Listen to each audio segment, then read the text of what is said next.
What's up, guys? Welcome to SoCal Fishing Forecast for Thursday, July 16th. Here's a quick look at our weather this week. Uh, Things are going to heat up over the weekend, and we are back into typical summertime conditions. And here we go. First and foremost, La Nina is heating up. And then for those of you that know, that is the opposite of El Nino, which is not so exciting for our fishing here, but you can see this cold water that's been brewing across the equator. And if you've noticed lately, it's been really killing our tropical activity. We've only had a couple little swirl ups off Mexico this year, and they really haven't amounted to anything. So keeping a close eye on that. It's still a 50-50 gamble at this point, but seems to be putting a little damper on the situation so far as tropical activity. Let's take a look at our wind. This week is actually looking pretty nice. We're getting back into that summer jam. Nice calm mornings, light afternoon wind. Nothing real nautical to be worried about.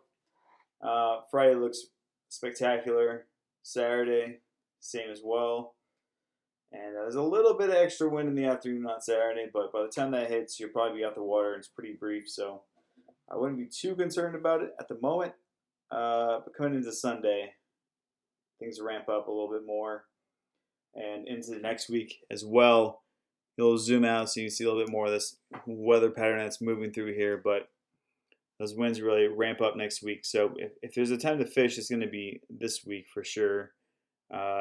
Next week, you're going to get blown off the water, and this is going to drive up some wind swell. But the good news is I talked about last week, those hot summer temps were going to drive up the water temps, and that's exactly what they did. We got about a 2-degree bump on the inner waters, which is really helping out, but you can also see that real dramatic temp break we got going on between our outer waters and our inner waters, and that's something you got to keep an eye on. Now, as far as fishing goes, this week, man, I really feel like it's been hit or miss. One day it's popping, the next day a lot of watching, unfortunately. So don't get too ramped up on the internet fishing reports, but that's why they call it fishing. So the good news is despite all the California closures, they have yet to mess with our fishing, which is actually some good news. So for those of you getting out on spur boats, make sure you're doing your part, wearing your mask, doing the whole darn thing, because all it takes is for this Governor Newsom to get all pissed off when he sees a couple guys holding nice fish without a mask on, and then that's going to ruin for all of us. So do your part. I know it's annoying as hell, and you're all tired of talking about it. I know I am. So it is what it is. All right, so we're looking at 3-day chart. Chloro chart, not so happening on the 3-day. Not so happening on the 1-day either. And the 8-day, well, you can make the best of it, what it is. But the temp chart was kind of tell you what you're looking for. I would say that the pattern we're looking at currently, in this green water right in this area, this is very typical of California current flow. So if you know how these things work, you'll kind of get in line with what you're looking at here. But let's put it together here using the temp chart on the 3-day. The fishing in general, like I said, has been hit or miss. So let's start with Catalina.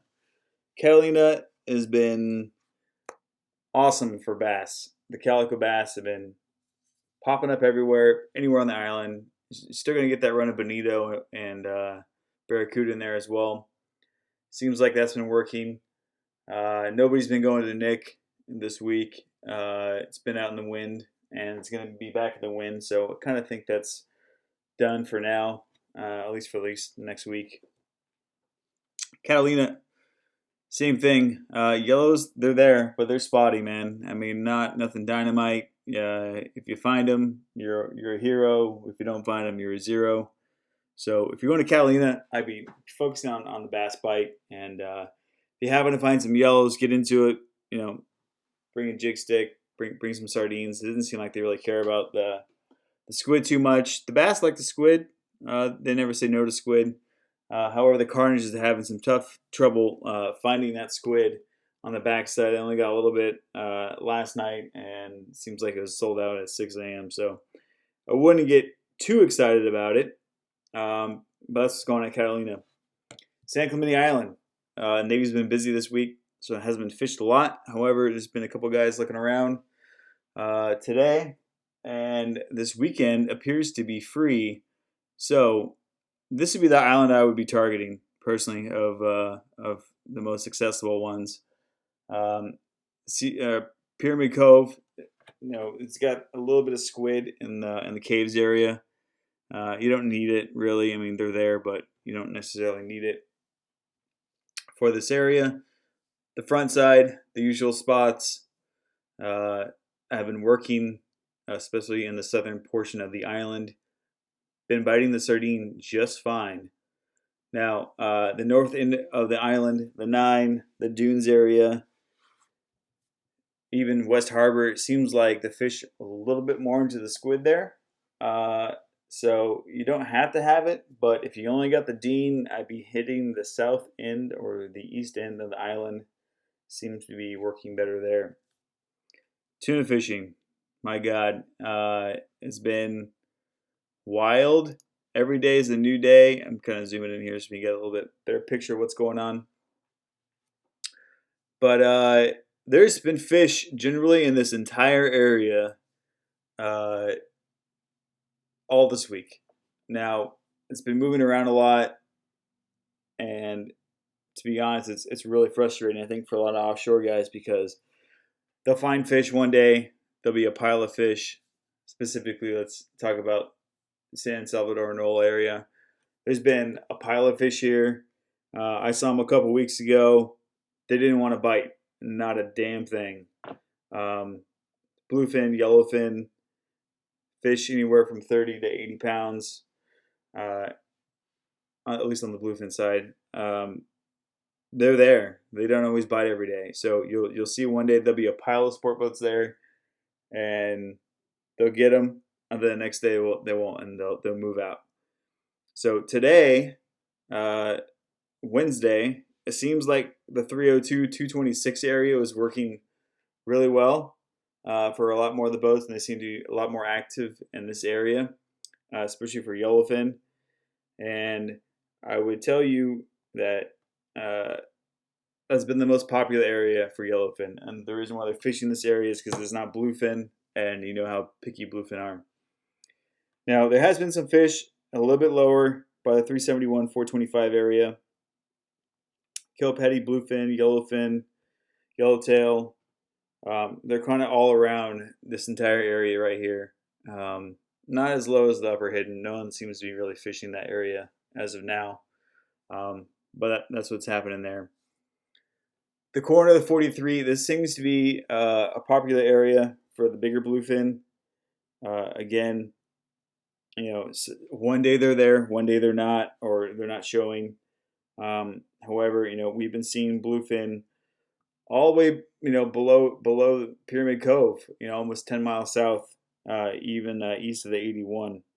So make sure that, if you know what you're looking for, these are the places you're going to want to target these fish.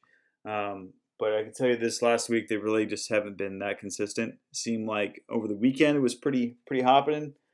But judging by the sport boat activity today, it seemed like there was 12 sport boats all on top of each other.